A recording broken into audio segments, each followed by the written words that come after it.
ట్రాన్స్జెండర్కి ఈ మధ్య కాలంలో పిల్లలు పుట్టే అవకాశం కలిగే సర్జరీ కూడా చేస్తున్నారట, నిజమేనా అది? లేదండి, అదైతే ఇండియాలో అయితే అవైలబుల్ లేదు. ట్రాన్స్జెండర్ మహిళలకు లేదు.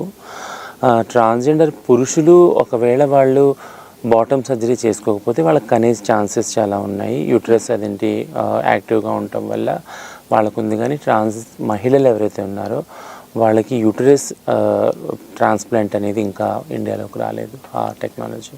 ఓకే, సర్జరీ చేయించుకోవాలంటే మినిమం టు మ్యాక్సిమం ఎంత ఖర్చు అవుతుంది? ఖర్చు వేరు వేరు రకాలుగా ఉంది. అంటే మినిమం 35,000 నుంచి కూడా మ్యాక్సిమం 7-8 lakhs వరకు కూడా ఉంది. అంటే అది రిక్వైర్మెంట్ని బట్టి ఉంది. అంటే ఇందులో వేరే రకాల సర్జరీస్ ఉన్నాయి, ఒక సర్జరీ కాదు యాక్చువల్గా. టాప్ సర్జరీ, బాటమ్ సర్జరీలు కూడా వేరియేషన్స్ ఉన్నాయి. సో బేసిక్గా ఒక మినిమం సర్జరీ కావాలి అంటే బాటమ్ది కనుక మినిమం స్టార్టింగ్ 35,000 నుంచి కూడా ఉంది.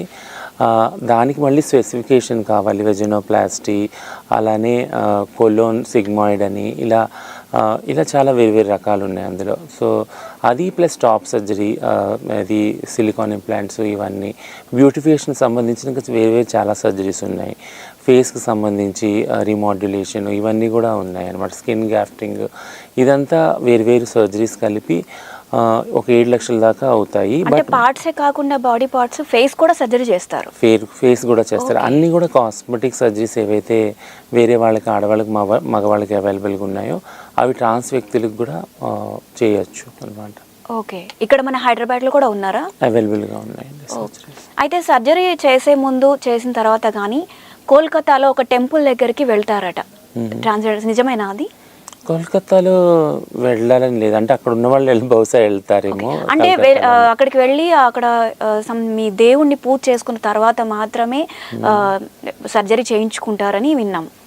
అంటే అక్కడ వెస్ట్ బెంగాల్లో వాళ్ళు వెళ్ళొచ్చు బహుశా. ముఖ్యంగా హిజ్రా కమ్యూనిటీ గురించి మీరు ఏదైతే చెప్తున్నారో, ఇప్పుడు హిజ్రా కమ్యూనిటీలో ఒక అమ్మవారు ఉన్నారు, బహుచార మాత అని, మురిగి మాత అని కూడా అంటారు అనమాట. ఆమె యొక్క గుడి గుజరాత్లో ఉంది యాక్చువల్గా. సో గుజరాత్లో కచ్ రీజన్లో ఉంది. అక్కడ అంటే సర్జరీ ముందు అందరూ అయితే వెళ్ళలేరు. కొంతమంది ఆమె పటాన్ని ఏదైతే ఉందో అది పూజ చేసి సర్జరీకి వెళ్ళే ముందు పూజ చేసి ఆ తర్వాత సర్జరీ చేయించుకుంటారు. సర్జరీ చేసుకుని 40 రోజులకి మళ్ళీ పూజ చేస్తారనమాట. ఆ బహుచార మాత మాత్రము ప్రస్తుతానికి హిజ్రా కమ్యూనిటీలో ఎవరైతే ఈ సర్జరీస్ కోసం సంబంధించి వెళ్తూ ఉంటారో వాళ్ళు మొక్కి వెళ్తూ ఉంటారు.